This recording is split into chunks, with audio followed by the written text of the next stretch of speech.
Hi everyone, welcome back to my channel learn mathematics. और आज के इस वीडियो में हम बात करने वाले हैं डेटा हैंडलिंग के बारे में। यानी कि ये क्लास 6 का चैप्टर है डेटा हैंडलिंग। और इस चैप्टर में जो थे वो हमने सारा पोर्शन आज कवर नहीं किया है, आज हाफ पोर्शन कवर किया है, इसीलिए ये जो है वो पार्ट 1 है। इसका जो आगे का पोर्शन है वो होगा हमारा पार्ट 2, जो कि हम अपनी नेक्स्ट प्रेजेंटेशन में लेकर आएंगे। सो आज के इस वीडियो में हम सिर्फ पार्ट 1 ही डिस्कस करने वाले हैं। चलिए चलते हैं नेक्स्ट। सबसे पहले स्लाइड में हम देखेंगे कि आज की इस प्रेजेंटेशन में हम कौन कौन से पॉइंट डिस्कस करने वाले हैं।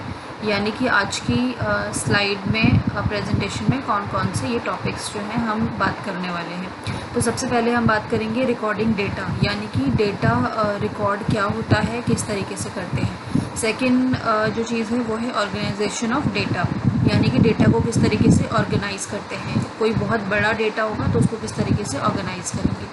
थर्ड जो चीज़ है वो हम बात करेंगे पिक्टोग्राफ के बारे में, यानी कि पिक्टोग्राफ क्या होता है। और फोर्थ टॉपिक जो है वो हम बात करेंगे interpretation of a pictograph. So third वाले में हम बात करेंगे पिक्टोग्राफ क्या होता है, फोर्थ में हम बात करेंगे कि उसको इंटरप्रेट कैसे करते हैं। यानी कि कहीं पे दिया हुआ है अगर पिक्टोग्राफ की फॉर्म में कोई चीज़, तो उसको हम इंटरप्रेट, उसके बारे में कैसे हम इन्फॉर्मेशन उससे निकालेंगे। सो आज के इस प्रेजेंटेशन में हम ये बेसिकली 4 टॉपिक डिस्कस करने वाले हैं। सो चलिए देखते हैं। सबसे पहले फर्स्ट स्लाइड जो है हमारी recording data. Basically data handling means क्या होता है कि हमारे पास जो बहुत सारा डेटा होता है या बहुत लंबा डेटा होता है, उसको हम किस तरीके से रिकॉर्ड करें या फिर हैंडल करें कि हमारे लिए उसे पढ़ना या फिर उसे यूज़ करना बहुत ईजी हो जाए। तो उसके लिए हमारे पास बहुत सारी चीज़ें होती हैं इसमें सॉल्व करने के लिए, या बहुत सारे तरीके होते हैं। अभी जो है वो 6 लेवल के अकॉर्डिंग यहाँ पे बहुत बेसिक चीज़ें समझाई हुई हैं यहाँ पे। उसके बाद आप जैसे जैसे आगे सीनियर क्लासेस में जाएंगे वहाँ पे आपका इसका लेवल जो है वो बढ़ता जाएगा। सो सबसे पहले हम बेसिक चीज़ देख लेते हैं कि डेटा कोई भी होगा तो उसको रिकॉर्ड कैसे करेंगे। लाइक बहुत बड़ी चीज़ें होंगी, उस डेटा को शॉर्ट फॉर्म में कैसे करेंगे। तो इसके लिए, इस चीज़ को समझने के लिए हमने यहाँ पे एक एग्जाम्पल लिया है। देख लेते हैं क्या है वो example. Let us take an example of a class which is preparing to go for a picnic.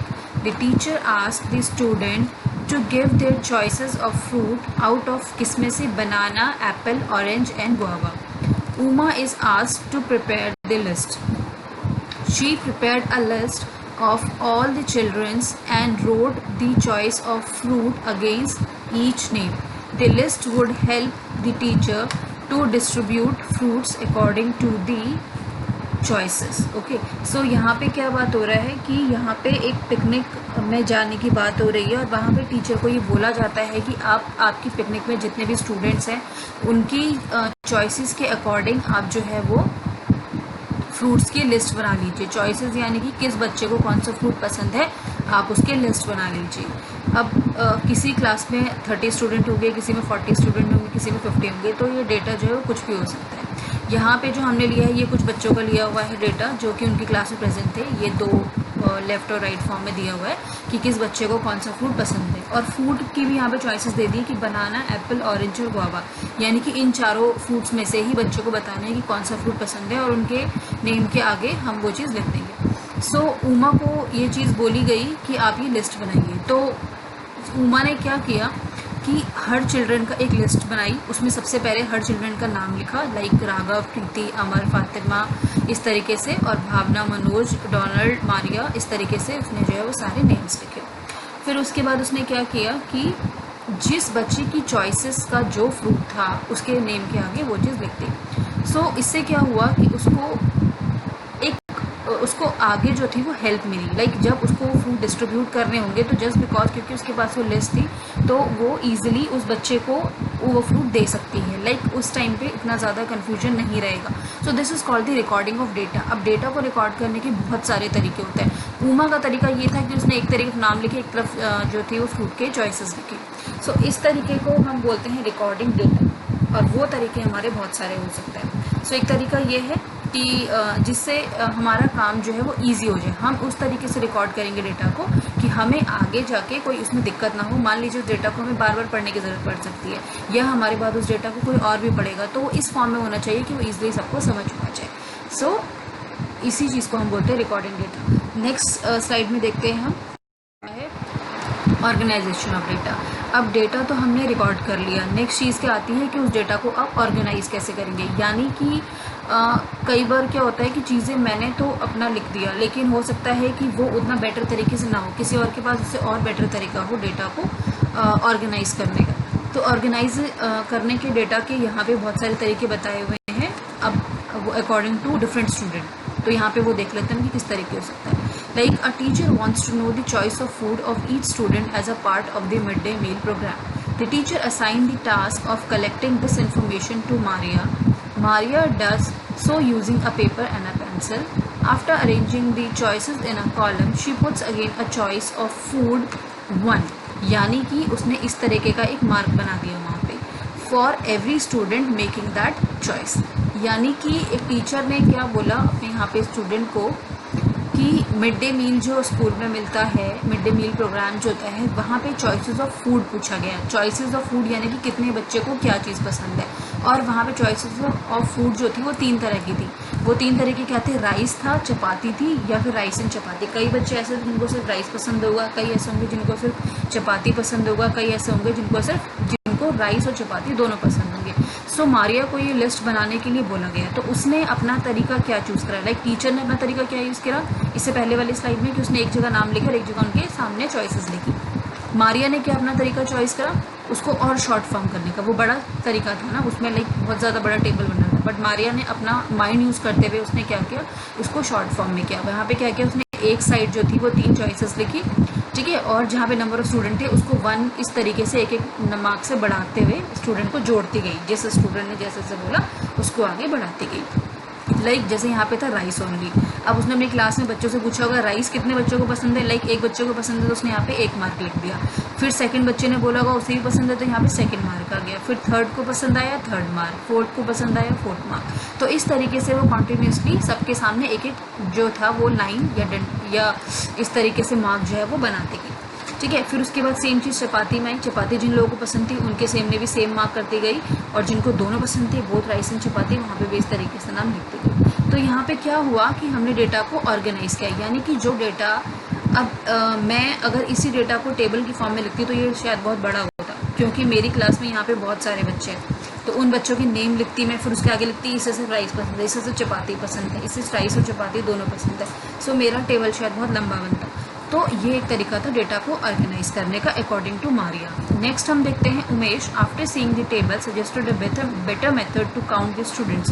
He asked Maria to organise the mark this in a group of 10 as shown below. यानी कि अब उमेश जो है जब उसने ये data देखा, जब ये टेबल देखा, तो उसने अपना माइंड यूज़ करा और उसने मारिया को बताया कि वो इसी टेबल को और ईजी तरीके से कर सकती है। क्या करके, कि जो उसने इस तरीके से लाइंस दी हुई हैं उनको 10-10 के ग्रुप्स में बांट दे।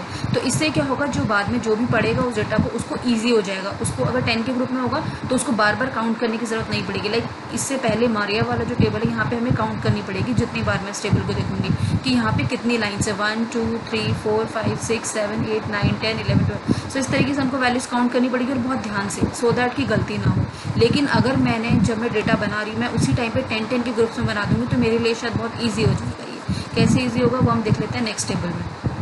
सबसे पहले वही चीज़ करी यहाँ पे, rice only, chapati only, both rice and chapati, इस तरीके से सेम चीज़ थी। सेकंड क्या थी कि टेली मार्क्स, इसको हम बोलते हैं टेली मार्क्स फॉर्म। तो यहाँ पे क्या किया कि सीधा एक कॉन्टिन्यूशन में ना रख के एक एक 10-10 के ग्रुप में बनाया। तो 1 2 3 4 5 6 7 8 9 10 की वही सेम चीज़ है, जिन स्टूडेंट को जो जो चीज़ें पसंद थी बस वहाँ पे कॉन्टीन्यूसली ना किया। और यहाँ पे 10 का ग्रुप, जैसे ही 10 का ग्रुप हुआ इसको इस तरीके से सर्कल कर लिया। उसके बाद 1 2 3 4 5 6 7, तो यहाँ पे 7 हुए तो उसको सिंगल छोड़ दिया। यहाँ पे सर्कल इसलिए नहीं किया क्योंकि यहाँ पे 10 कंप्लीट नहीं हुए थे, तो यहाँ पे सिर्फ 7 थे तो इसलिए। तो अब क्या हुआ, और एक जगह नेक्स्ट 3rd कॉलम में क्या किया कि काउंट करके, क्योंकि अब मेरे लिए काउंट करना ईजी हो गया। मुझे पता चल गया ये एक मैं मुझे काउंट करने की ज़रूरत ही नहीं, मुझे पता है कि सर्कल एक 10 का है तो मैंने इसे लिया 10। उसके बाद मैंने बाकी के काउंट करे 7, तो मैंने यहाँ टोटल लिख दिया 17। सिमिलरली चपाती ओनली में मुझे पता ये 10 का सर्कल है पूरा, तो 10, उसके बाद 3 और थे 13। तो देखिए कितना ईजी हो गया as compare to this table से। तो इस तरीके से डेटा को ऑर्गेनाइज करने के अलग अलग तरीके होते हैं और ईजी वे में भी किया जा सकता है। सिमिलरली जिनको दोनों पसंद थे वो 10-10 के 2 हमारे सर्कल्स बने हुए हैं। इसका मतलब यहाँ मुझे काउंट करने की ज़रूरत नहीं है, आई जस्ट राइट 10 + 10 = 20। तो इसलिए हमने नंबर ऑफ स्टूडेंट यहाँ पे कितने लिखे हैं, 20। सो इस तरीके से यहाँ पे मारिया और उमेश का तरीका हमने देखा कि डेटा को, एक ही सिमिलर डेटा है, सेम डेटा है, उसको क्या दो तरीके हो सकते हैं ऑर्गेनाइज करने के। नेक्स्ट स्लाइड में हम देखेंगे कि इसके अलावा और क्या तरीके हैं डेटा को ऑर्गेनाइज करने के, इससे बेटर और ईजी वे। सो ये हमारी नेक्स्ट स्लाइड है। यहाँ पे क्या हुआ, राजन ने अब क्या किया, उसी टेबल को और ज़्यादा इजी फॉर्म में कर दिया।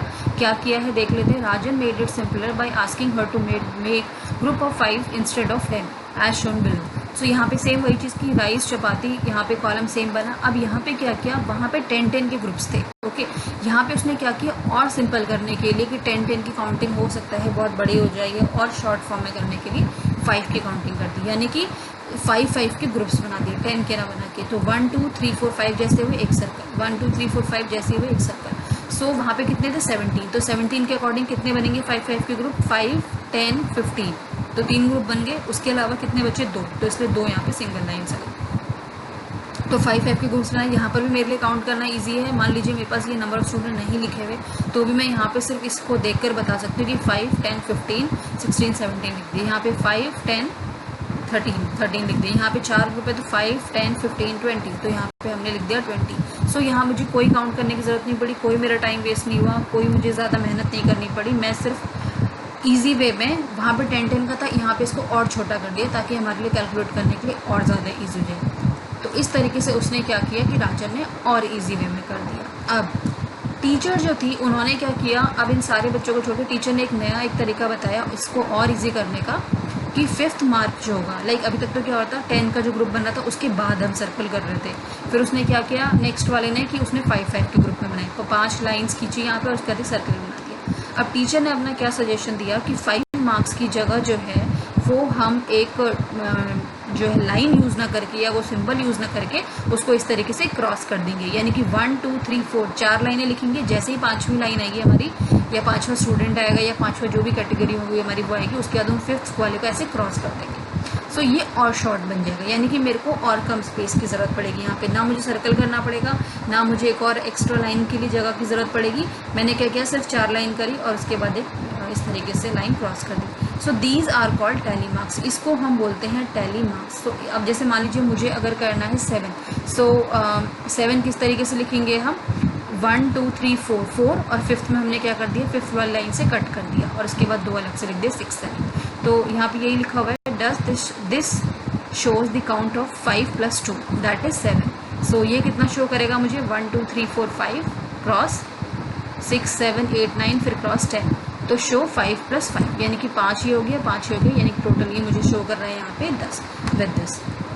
ओके, सो इसके साथ हम यहाँ पे टेबल देखते हैं। यहाँ पे अब सेम वही टेबल आता है, किस तरीके से बना टैली मार्क्स के बाद ये, तो rice only, chapati only, both rice and chapati हमने चॉइसेस दे दी। यहाँ पे टैली मार्क्स की फॉर्म में किस तरीके से करेंगे, 17 था ना, तो 1 2 3 4, 4 के बाद 5, फिर नेक्स्ट में देखिए 6 7 8 9 फिर 10 11 12 13 14 15, लास्ट में कितने बच गए, सिर्फ 2, तो 16 17।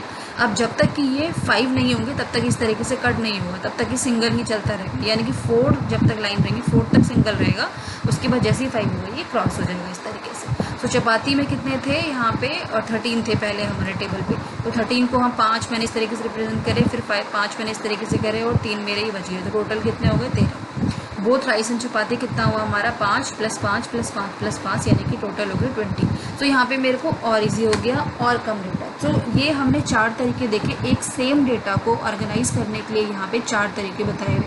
सो this is called the organisation of data. So according to us हम अपना कितना टाइम यूज़ करते हैं, कितना टाइम हम बचा लेते हैं, कितना स्पेस हम कम से कम यूज़ करें, सो दैट जो बाद में उसे पढ़े उसको ईजिली समझ में आ जाए चीज़ें। सो इसके लिए ये टोटली डिपेंड करता है हम पे।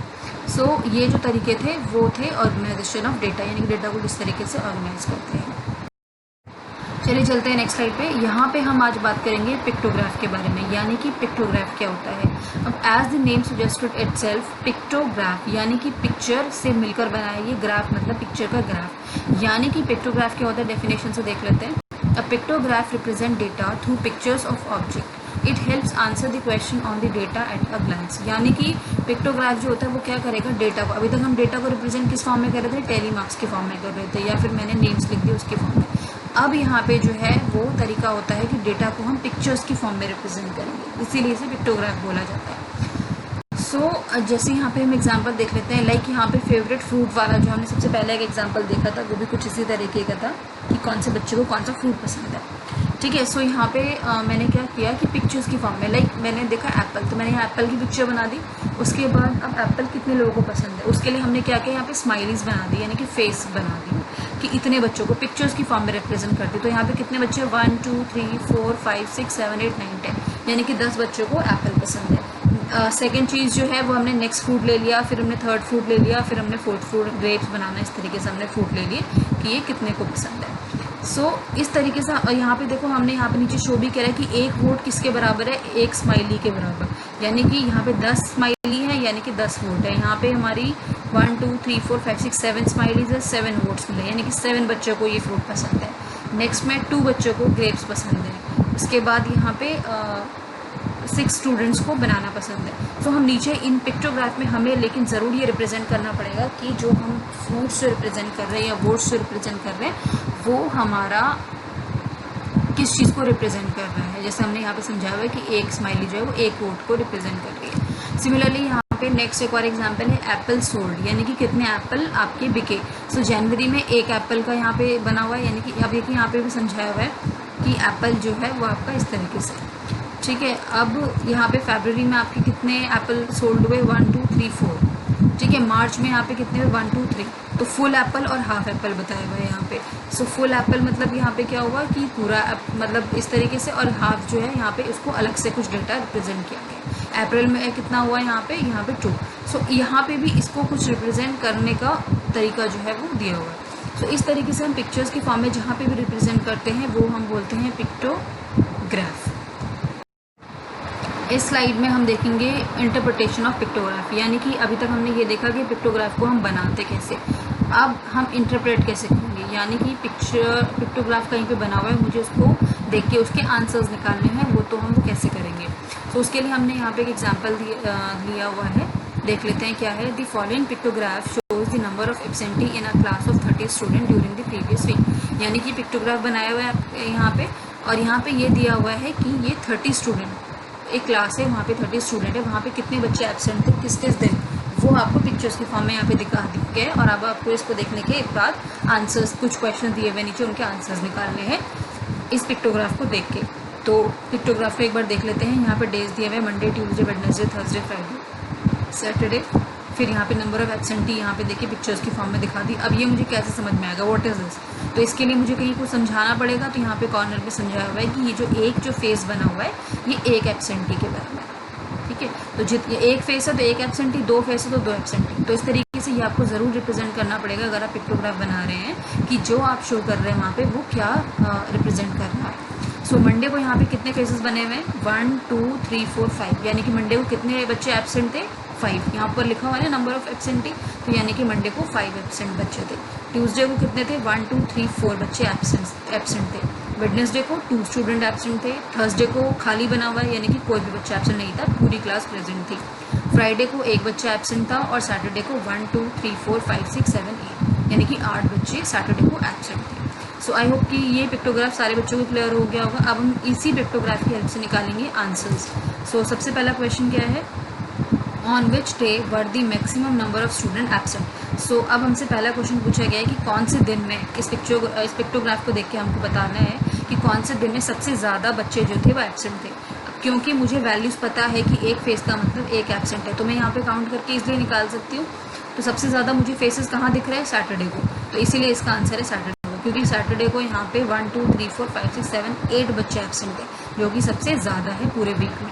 और यही क्वेश्चन पूछा गया है कि सबसे ज़्यादा नंबर जो थे बच्चे वो कौन से डे में एब्सेंट थे, तो the answer is Saturday. Second question है which day had full attendance, कौन सा दिन ऐसा था जिस दिन फुल अटेंडेंस थी, यानी कि फुल अटेंडेंस मतलब क्या हुआ कि कोई भी बच्चा एब्सेंट नहीं था। तो ऐसा कोई दिन है थर्सडे, जहाँ पे कोई भी बच्चा एब्सेंट नहीं था, क्योंकि यहाँ पे एब्सेंट में कोई भी फेस नहीं दिया हुआ है। So the answer of B portion is Thursday. Third जो है वो है what was the total number of absentees in that week. अब आपसे थर्ड क्वेश्चन पूछा गया कि टोटल नंबर ऑफ एब्सेंटी कितने थे, यानी कि टोटल बच्चे पूरे हफ्ते में कितने एब्सेंट थे। तो ये हम क्या करेंगे, सिंपल सारे को काउंट करके, मंडे को कितने थे, ट्यूसडे को कितने थे, वेडनेसडे को कितने थे, तो पूरे वीक में हम टोटल बच्चे काउंट कर लेंगे और उतने टोटल बच्चे एब्सेंट थे। तो मंडे को मेरे यहाँ पे कितने थे, 5, ट्यूसडे को कितने थे 4, वेडनेसडे को 2, फ्राइडे को 8 और सैटरडे को हमारे यहाँ पे कितने थे 8। तो इन सबको काउंट करेंगे 8 + 9 10 11 12 13 14 15 16 17 18 19 20।